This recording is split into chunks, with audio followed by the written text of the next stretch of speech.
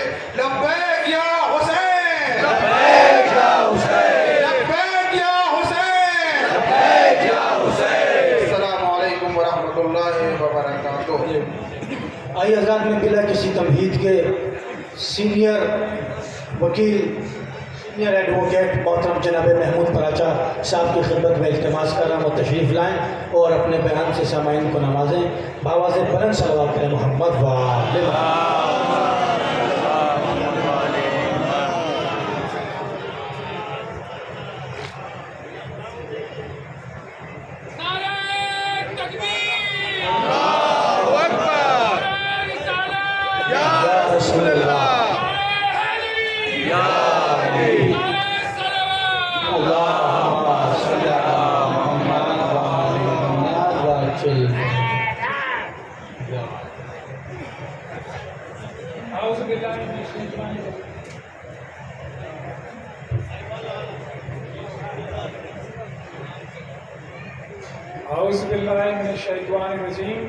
बिस्मिल्लाहिर्रहमानिर्रहीम। डायस पे बैठे हुए जनाब वजाहत हबीबुल्लाह साहब, साबिक चीफ इंफॉर्मेशन कमिश्नर और साबिक चेयरमैन नेशनल माइनॉरिटी कमीशन, अंजुमन हैदरी के तमाम अहदेदारान, अइम्मा हजरात, हमारे छोटे भाई विकास कांगड़ा साहब, उनके साथी बिलखुसूस रोहित साहब और दीगर साथी, डायस पे बैठे हुए तमाम इज्जत माप हजरात और उससे भी ज़्यादा अहम और इज्जत के लायक मंच के और डायस के सामने बैठे हुए हाजरीन और हम सब हाजिर हैं आज करबला में इमाम हुसैन की शहादत को याद करने के लिए। लब्बैक या हुसैन, लब्बैक या हुसैन, या हुसैन, लब्बैक या हुसैन।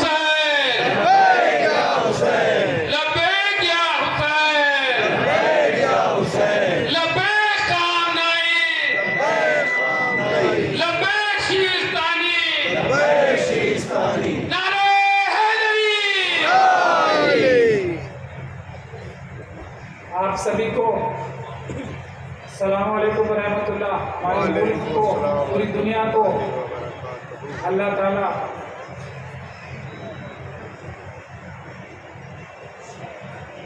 हुसैनियत के सदक़े में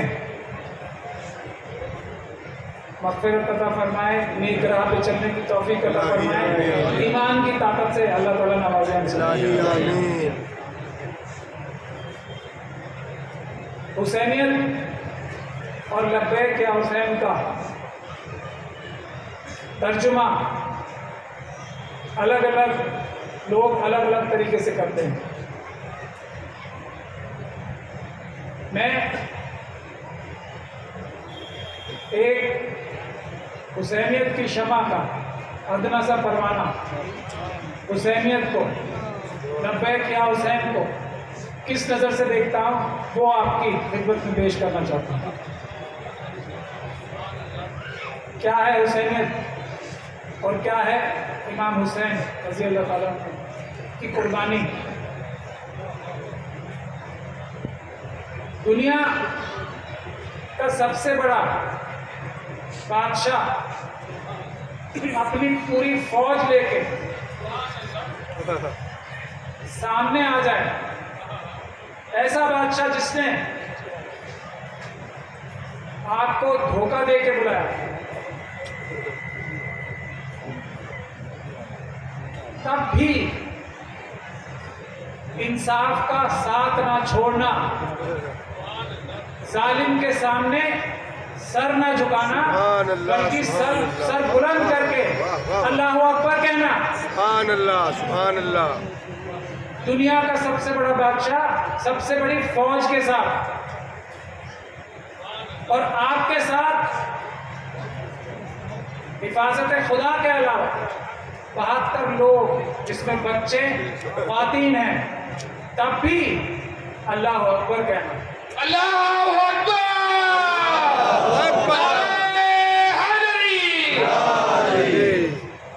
जालिम की आंख में आंख डाल के जालिम को एक कदम पीछे हटा देना डर के मारे, ये हुसैनियत को मैं समझता हूँ। वाह, सुभान अल्लाह, सुभान अल्लाह। शहादत अल्लाह के हाथ में है, शहादत वक्त शहादत, जगह शहादत अल्लाह ताला ने तय कर रखी है, बाकी सब किसी मर्ज की दवा नहीं।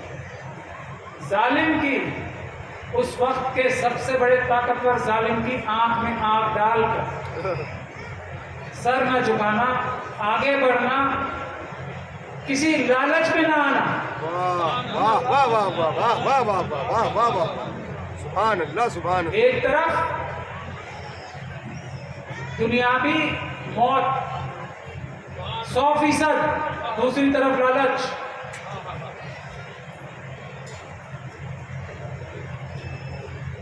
शहादत का जाम पीने के लिए बेकरारी दिखाना इंसाफ की खातिर, सुभान अल्लाह, सुभान अल्लाह।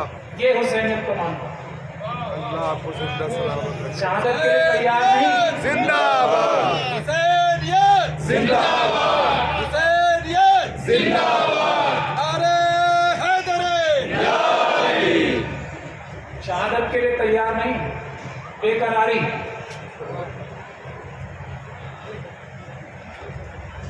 इस अदना से हुसैनियत के सिपाही की नजर में ये है लब्बैक क्या हुसैन।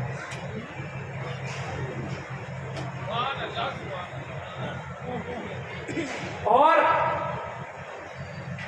आज आतंकवाद का जो मौजू है,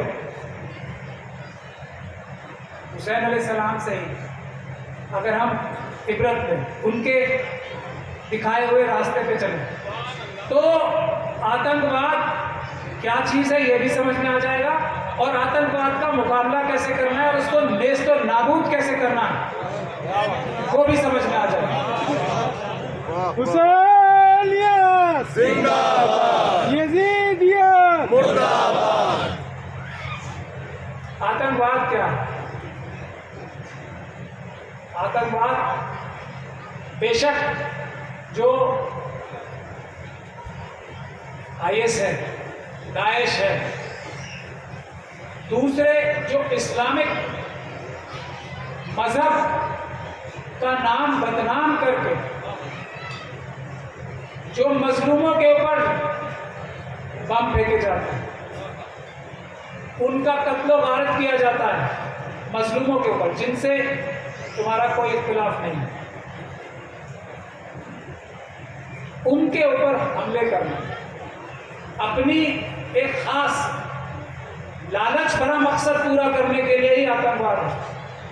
यही यजीद कर रहा था ना उस वक्त, मजलूमों के ऊपर हमले जिनसे कोई जंग भी नहीं है, जिनसे कोई लड़ाई भी नहीं है, जिनका कोई आपसे वास्ता लेना देना भी नहीं है, अपने गलत कारनामों के लिए उन लोगों को के ऊपर जुल्म करना, अपने लालच की खातिर उनको मारना, उनके कत्लो गारत करना, उनकी ज़मीनें लूटना, उनका हक लूटना, यही आतंकवाद है। इसी के खिलाफ इमाम हुसैन ने शहादत दी। कोई अपने लिए, आज भी दाइश का आतंकवाद हो जाए पूरे दुनिया में, जो इंटरनेशनल लेवल पे जो आतंकवाद बहुत बड़े तरीके से सर उठा रहा था, आज कुछ कम हुआ है। इस कम करने में हम लोगों को ये मालूम होना चाहिए, पता होना चाहिए कि इस्लाम के नाम पर, इस्लाम को बदनाम करके जिन लोगों ने आतंकवाद या दहशतगर्दी फैलाई, उसका सबसे ज्यादा उसमें शहादत देने वाले मुसलमान, पूरी दुनिया की बात कर रहा हूं मैं, सिर्फ भारत की बात नहीं कर रहा, उस जुल्म का शिकार होने वाले सबसे ज्यादा मुस्लिम समाज के लोग, और उस जुल्म का मुकाबला करने वाले सबसे आगे पेश मुस्लिम लोग, इस्लाम के मानने वाले लोग, उन्होंने ही मुकाबला करके खत्म किया। और मुझे बड़ा फख्र है मौलाना कल्बे जवाद और अंजुमन हैदरी और दूसरे जो हम लोग थे, उनकी क़यादत में दाइश और इस्लामिक स्टेट जो जिसे कहते हैं, अल-कायदा जिसे कहते हैं, उनके खिलाफ आवाज़ बुलंद आज से 8 साल पहले 2014 में जब वो सर उठा रहे थे, और आज कहाँ है वो। तो इसमें कुछ ना कुछ हिस्सेदारी आप सब लोगों की है, आप सब लोग इसमें शामिल हैं। नारे तकबीर, नारे रिसालत, नारे हैदरी। अब हम अपने मुल्क में कश्मीर की बात करें, वहाँ भी जो आतंकवादी गतिविधियाँ हो रही हैं, उसमें सबसे ज़्यादा शहादत इस्लाम धर्म के मानने वालों, सबसे ज़्यादा मुकाबला उन लोगों का मुस्लिम्स कर रहे हैं। वाह वाह वाह वाह वाह। क्यों? क्योंकि हम इमाम हुसैन के मानने वाले हैं, सुभान अल्लाह सुभान अल्लाह। हम इंसाफ के मानने वाले हैं, हम बराबरी के मानने वाले हैं, और हम अपने संविधान के मानने वाले हैं, क्योंकि वो इंसाफ और बराबरी की के जो मकसद हैं उसको तरजीह देता है। वो भारत के संविधान की रूह है, इंसाफ और बराबरी। बाबा साहब डॉक्टर भीमराव अम्बेडकर ने अभी मुझसे पहले नकवी साहब ने, अब्बास साहब ने बताया कि हमारे समाज में, मुस्लिम समाज में, कांग्रेस साहब ने बताया, विकास कांग्रेस, बाबा साहब डॉक्टर भीमराव अम्बेडकर को कॉन्स्टिट्यूएंट असेंबली में जो संविधान की तश्कील करने की जो कमेटी थी, उसमें मुस्लिम समाज में भेजा। क्यों? क्योंकि भरोसा था उनके ऊपर कि ये हुसैनियत पे, इंसाफ और बराबरी पे चलने वाला इंसान है, इसलिए भेजा, और वो चले भी। इसीलिए जो आतंकवादी हैं वो दूसरी शक्ल के जो आतंकवादी है ना, हमने एक तो ISIS, दाइश, अल-कायदा बता दिया, वो भी भारत के संविधान के खिलाफ है कि नहीं? इंसाफ और बराबरी के खिलाफ है पूरी दुनिया में, और हमारे मुल्क में भी विकास कांगड़ा साहब जिन लोगों की तरफ इशारा करके बता रहे थे 3%, वो भी इंसाफ और बराबरी के खिलाफ हैं, भारत के संविधान के खिलाफ हैं, उसे तोड़कर एक अलग राष्ट्र बनाना चाहते हैं, वो भी आतंकवादी हैं। तो क्या हम लोगों का, सभी हुसैन के मानने वालों का, सभी संविधान के मानने वालों का ये जिम्मेदारी क्या ये नहीं बनती कि इन आतंकवादियों को भी उसी अंजाम तक पहुंचाया जाए जैसे हमने कश्मीर में करके दिखाया? वाह वाह वाह वाह।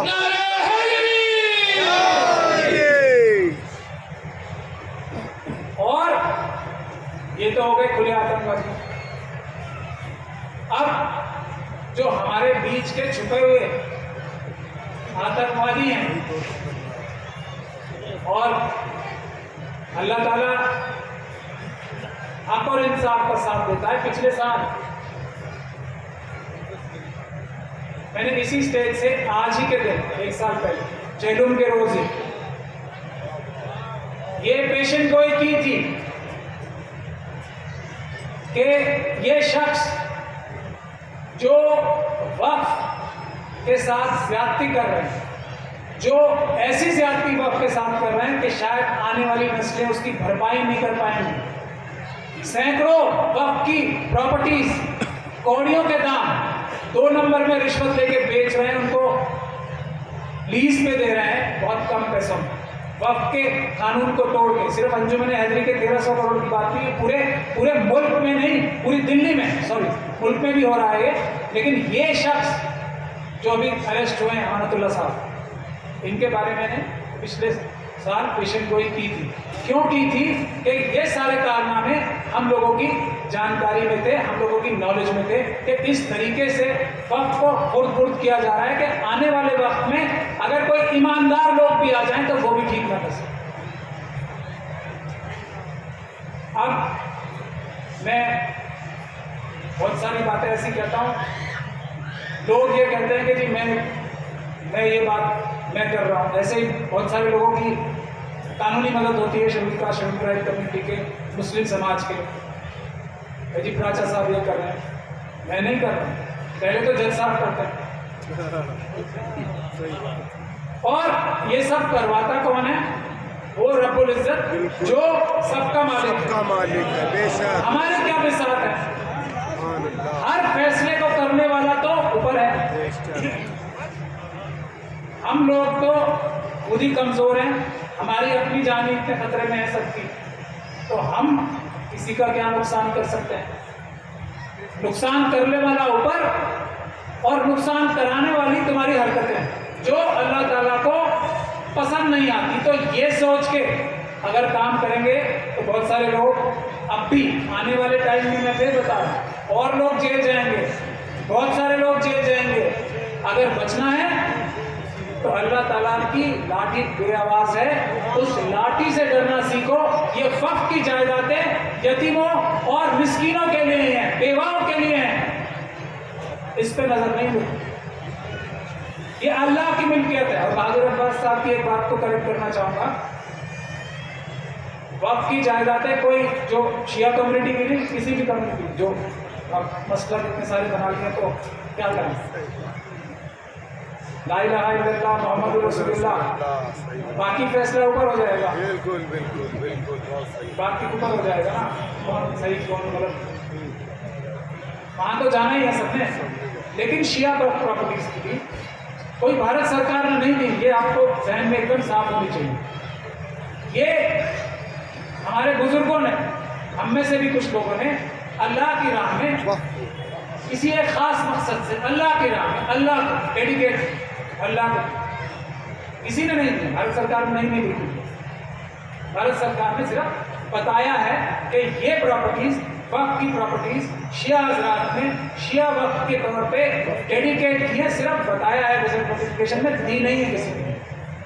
इससे बहुत सारे लोगों को गलतफहमी हो जाएगी और बहुत सारे लोगों को शर करने का मौका हो जाएगा। कोई वक्फ प्रॉपर्टी ऐसी नहीं है जो किसी सरकार ने दी हो, एक भी पूरे मुल्क में। बहुत अच्छी बात। और वक्फ बोर्ड जमहूरियती निज़ाम से चलता है, कोई चेयरमैन, एक मेंबर होता है। मालिक नहीं होता, मालिक तो पूरा बोर्ड भी नहीं होता, मालिक पूरी कम्युनिटी, मुस्लिम कम्युनिटी पूरी मालिक नहीं, मालिक अल्लाह है, मालिक कोई नहीं है वक्त प्रॉपर्टी का। इसीलिए हक भी किसी का नहीं है। हक सिर्फ उतना हक है जो वाकिफ की मंशा है, जो वाकिफ लिख गया है कि मैं अपनी प्रॉपर्टी अल्लाह की राह में इस काम के लिए, इन मजलूमों के लिए दे रहा हूँ। हक सिर्फ उन मजलूमों का है, किसी और का हक नहीं है। जो उनकी तरफ टेढ़ी आंख करके देखेगा, अल्लाह ताला उसकी आंखें इस दुनिया में भी और उस दुनिया में तो जो होना है, अल्लाह के माल पे नजर रखेंगे। मतलब अकलमंदी का काम करना चाहिए ना, इतनी भी बड़ी जहालत नहीं होनी चाहिए। लेकिन ये जहालत, ये मक्कारी, ये शरारत सिर्फ दिल्ली में नहीं हो रही, पूरे मुल्क में हो रही है। और अगर ये दहशतगर्दी नहीं है, जो हम SC STs के लिए एक मिसाल देते हैं ना कि आज schedule caste community, schedule tribe community, सिर्फ महिलाएं नहीं, उनकी बच्चियां नहीं, पूरी कम्युनिटी घर से बाहर निकलते हुए डरती है कि नहीं डरती कि कोई आतंकवादी को ये बात नाजेब ना गुजर जाए कि मोटरसाइकिल पे गिर जाए। एक आतंकवादी जो हैं इसलिए ना मार दें कि ये इंसान हमसे ज्यादा खूबसूरत क्यों लग रहा है, ऐसे कहते हैं, हमसे ज्यादा खूबसूरत क्यों लग रहा है, हमसे ज्यादा पढ़ा लिखा क्यों है।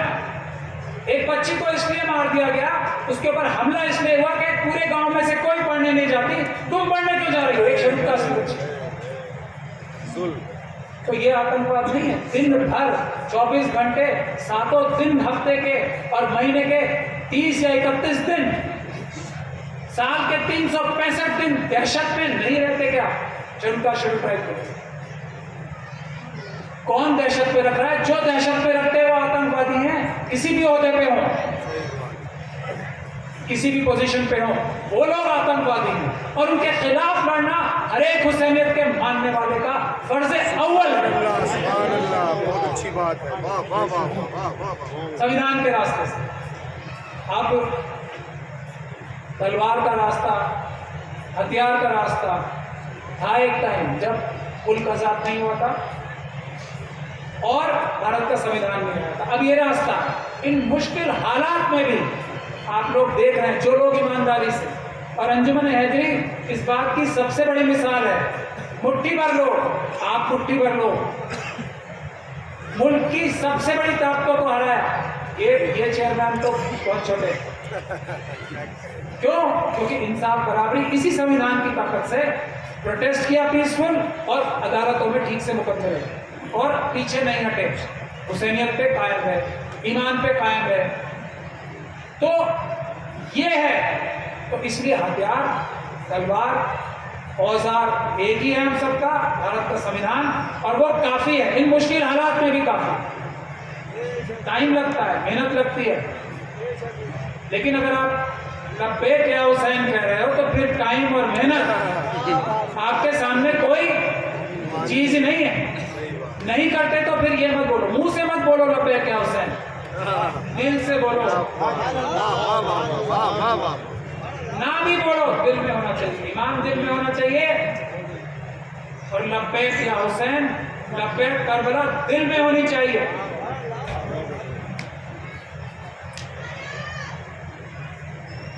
तो उन यतीमों, मिस्कीनों, बेवाओं, गरीबों और आज पूरी उम्मत जो एजुकेशन के लिए परेशान है, तरह तरह के हमले हो रहे हैं, वक्त एक ऐसी ताकत है जो हर मजलूम मुस्लिम कम्युनिटी को मदद पहुंचा सकता है। उसकी मदद को छीन लेना अपने जाती मफाद के लिए, यह आतंकवाद नहीं है। उनको दहशत में कर देना कि हमें कल का खाना कहां से मिलेगा। बेवाओं और यतीमों की जो हालत है, मिस्कीनों की जो हालत है, आज मुस्लिम समाज के गरीबों की जो हालत है, वो जिस टेरर में, आतंक में जी रहे हैं, ये आतंकवादी नहीं है। जो वक्फ बोर्ड के मेंबर्स बन के, वक्फ बोर्ड के बड़े बड़े ओहदेदारान बन के, वक्फ बोर्ड के बहुत सारे मुतवल्ली बन के जो उनकी हक तलफी करते हैं, वो आतंकवादी नहीं है क्या? उनके खिलाफ लड़ना क्या हर एक हुसैन के मानने वाले का फर्ज अव्वल नहीं है क्या? बहुत बड़ा ड्रामा किया जा रहा है। मैं हालांकि बोलता नहीं उन चीज़ों पे ज़्यादा पब्लिकली, अपने आप को ईमानदार बनाने की कोशिश कर रहा है। कोई अरेस्ट कर रहा था उन्हें क्या? कोई पकड़ रहा था क्या उन्हें? बिल्कुल नहीं पकड़ रहा था। जद्दोजहद हुई है, सबूत पे सबूत पिछले कई सालों से दिए जा रहे थे और कोई अरेस्ट करने के लिए तैयार नहीं था उनको, कोई कार्रवाई करने के लिए तैयार नहीं था उनके ऊपर। सीबीआई पिछले 4 सालों से चुप बैठी थी, चार्जशीट फाइल कर दी सीबीआई ने, अरेस्ट करने के लिए तैयार नहीं थी। और अब वो अपने आप को मजलूम बन के दिखाने की कोशिश करेंगे। मेहनत की वजह से अरेस्ट हुए और अभी और लोग भी होंगे, क्योंकि लूट इतनी बड़ी की है, बेईमानी इतनी बड़ी की है। और मुझे उम्मीद नहीं है कि ये जो इन्वेस्टिगेटिंग एजेंसी है ये पूरे सबूत अब भी पूरे सबूत जो है मंजरे आम पे लाएंगे, चार्जशीट पे लाएंगे। वो अगर हो जाए तो आप लोग इन लोगों का ऐसा बाइकआउट करोगे, शक्लें नहीं देखोगे इन लोगों की, ये मैं पूरी जिम्मेदारी के साथ कहता हूं।